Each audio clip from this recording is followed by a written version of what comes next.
here's a question for you. How big of a nerd are you when you decide to write a piece inspired by the works of J.R.R. Tolkien, but you decide to not compose something based on, say, The Hobbit, or even The Lord of the Rings, or any of his extended stories? Nah, you're gonna go for an obscure, relatively speaking, dry book that is more of a historical survey than anything else. Yes, I'm talking, of course, about J.R.R. Tolkien's The Silmarillion. Funny enough, The Silmarillion is actually my favorite book by J.R.R. Tolkien. Now, you have heard that Tolkien was a master world builder, and that is true. Now, if you read The Lord of the Rings, you always get the impression that there's a much richer story underneath, beneath all of the places that the characters visit. Certainly they make a lot of allusions to past history, and that is true.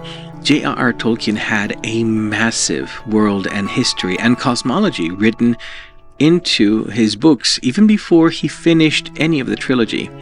In the Silmarillion, you have the entire history of the world up until the end of the War of the Ring, but going all the way back to the creation of the world, where you actually get to see the creation of the world, and the cosmology centers it around this way.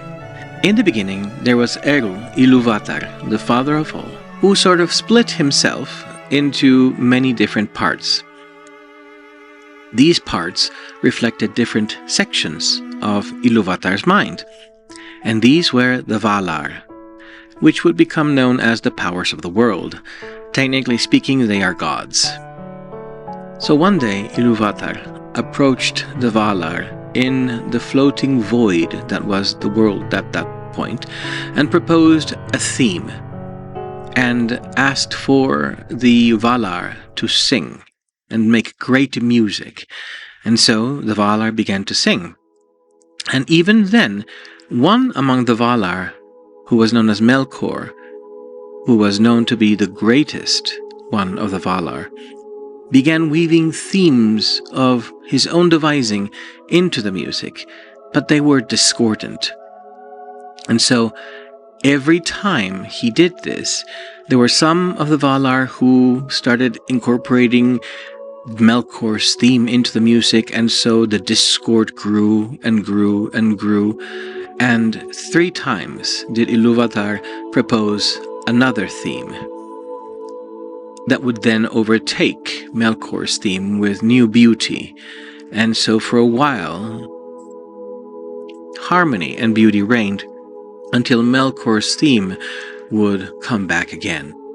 And this happens 3 times in the making of the music of the Valar, which is called the Ainulindale in Tolkien's mythology.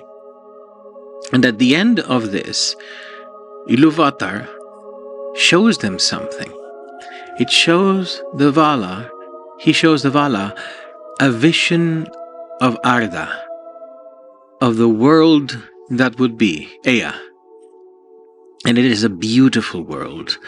And Ilúvatar tells them that this is the world that their music created, and he says to Melkor that Melkor will find out that there is no thing that Melkor could ever do that was not originally in Ilúvatar's mind, and that this is interesting. In any case, the Valar fall in love with this vision of the world, and they tell Ilúvatar that they really want to see this. And so Ilúvatar takes the imperishable flame and throws it into the void, and around that, the world is born. And the Valar then descend into the world and become tied to it, because that is part of the agreement, that they will tie themselves to the world until the end of the world itself. And they take forms. They are no longer floating thoughts tied to Ilúvatar's mind. But, and this is interesting, each one chooses their own form and their own gender. So you have the Valar, the kings of the Valar, and the Valier, the queens of the Valar. From very early on, each Valar determined that they had a form and a gender that was more suitable to their identity. Now, here is the interesting thing. You are probably familiar with some of Tolkien's more famous heroines because they feature in the movies. You have, of course, you have Éowyn, the Shield Maiden, who was the only one who could slay the Witch King of Angmar. But you also had Galadriel.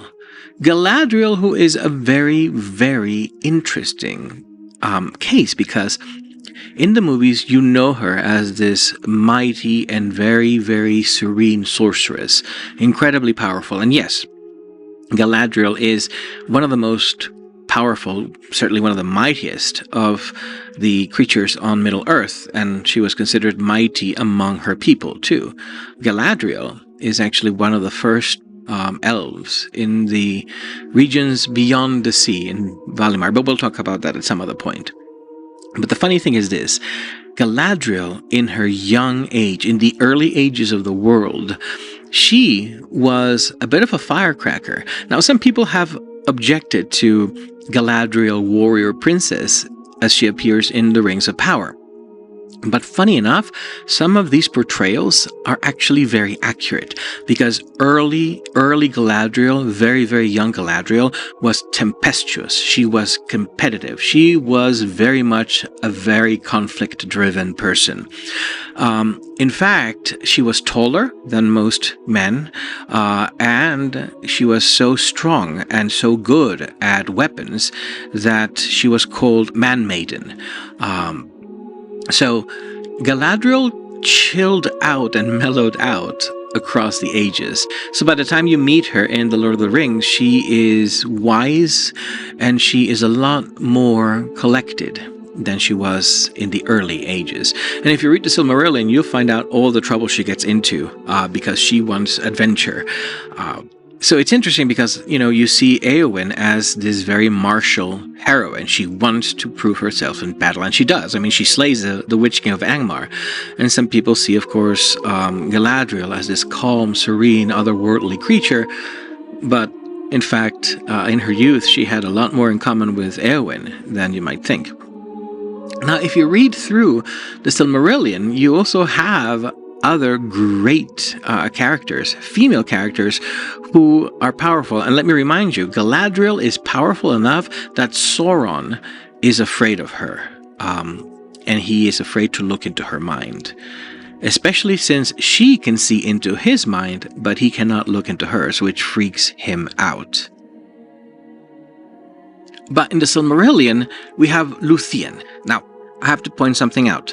You think Sauron is the big bad? No, honey, no. Sauron is actually the number one henchman of the big bad of the world. You remember I mentioned Melkor? Remember, Melkor is at god level. He's a god. Melkor turns out to be the world's villain, right? He's the most powerful of the Valar. He ends up being a thorn on their side until they cast him away. And he will not return until the unmaking of the world and the final judgment. Right? So, think of Sauron and his power and amplify it by 1,000,000 times, and that's how powerful Melkor was. And Melkor was still in the world in the early ages. And there was this woman called Luthien, who was an elf. Or rather, she was half-elf, like Arwen, except that her half was actually divine. She was the product of a union between an elf and a Maya, which is below the Valar. They are kind of the angels of that world. But Luthien was so powerful in her own way that when facing Melkor, she was able to cast a sleep upon him and his entire household through the power of song. Now, if you remember, the world in Tolkien's world was created through song. So singing is in fact one of the most powerful things in the mythology of J.R.R. Tolkien. But this also points out to something very important in the mythology and cosmology of Tolkien, that it is not the power of might and war and destruction that ends up being the most powerful forces in the world. And you will see that very soon. Because remember, it is in fact a hobbit, a humble hobbit, that ends the reign of Sauron. And as you saw, it was the song of a woman who ends up putting Melkor to sleep. So Tolkien's heroines in this case are very interesting, because we have Éowyn and we have Galadriel, but also we look at the Valar, in this case the Valier, the queens of the Valar. Among the three most powerful ones, we have, in order of power, Varda, also known as Elbereth, the Queen of the Stars. She is the one who created the stars, which was the very first thing that the elves saw when they woke up, and so they revere Varda above all of the other Valar. And it is the stars that is the creation that Melkor hates the most. She is married to Manwë, the king of the Valar. Then, second, we have Yavanna, also known as Kementari, the queen of the world, and hers are all things that grow, all the plants. And finally, the third most powerful? Who could it be? Well, her name is Nienna. And it's very interesting that most people don't know who she is, and yet she's arguably perhaps one of the most important characters in The Lord of the Rings. And I'll tell you why. Now, the Silmarillion says this about her. Mightier than Este is Nienna, sister of the Feanturi. She dwells alone. She is acquainted with grief and mourns for every wound that Arda has suffered in the marrying of Melkor. So great was her sorrow as the music unfolded that her song turned to lamentation long before its end, and the sound of mourning was woven into the themes of the world before it began. But she does not weep for herself, and those who hearken to her learn pity and endurance in hope. Those who wait in Mandos cry to her, for she brings strength to the spirit and turns sorrow into wisdom. Now, Tolkien, as you know, was Catholic, and that does, in fact, inform some of his cosmology. It's kind of inevitable.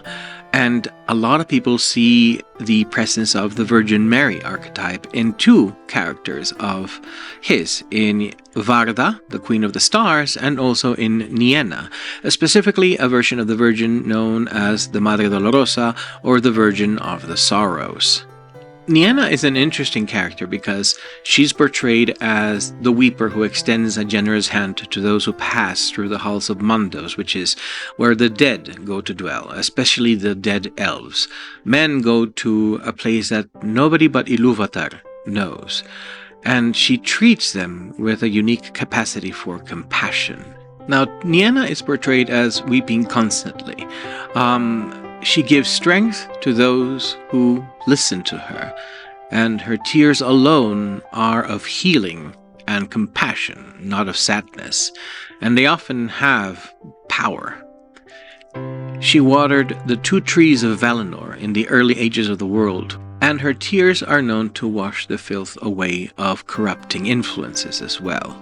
Now, Nienna is very seldom described in the book, but she is always consistently described as wearing a heavy gray cloak and hood, with her face often shadowed and marked by her tears. Now, the gray hood might remind you of someone, and it is because Nienna was actually a mentor to a very important character. Now, some of you may know that Gandalf is in fact an angelic being. In the world of Tolkien, the Istari, the mages, belong to the Maiar category, which are angelic beings below the Valar. And when Gandalf was in Valinor, which is the realm of the Valar beyond in the west, he was known as Olorin. And Olorin spent a lot of time listening to Nienna, taking lessons with her and just sitting with her as she wept. And from that, it is said that he learned compassion and a great deal of endurance in the face of adversity. So, of course, here you see several things that will become very, very emblematic of the character of Gandalf the Grey. First of all, the grey cloak, which he most likely chose in honor of his teacher. And you have Gandalf's compassion, which led him to pay close attention to the least of the people of Middle-earth, the hobbits, where others, such as Sauron in his haughtiness, would dismiss them. And he also learned all of the fortitude that would serve him well when facing the darkness that approached from Sauron. So as you see, Nienna is perhaps in the history of the Lord of the Rings, that particular, the War of the Ring, she is perhaps the most important character because she provided Gandalf with almost all of the things that would then become the reason why Gandalf the Grey, unlike the other wizards, actually succeeded in his mission and saved the world and helped defeat Sauron. Isn't it fascinating? I know that reading Tolkien can be a little bit dry because, let's face it, Tolkien's prose is not elegant. He does write like a professor, and that's because he was. So you will not find beautiful prose like Patricia McKillip's, or Tanith Lee, or Peter S. Beagle, or even Diana Wynne Jones. But once you get past that and you dig into the lore, you'll find all sorts of really fascinating and beautiful stories. And so, I always wanted to write music inspired by the Silmarillion, and my first piece in this subject is one inspired by Nienna, the Lady of Sorrows, which is what this piece is going to be.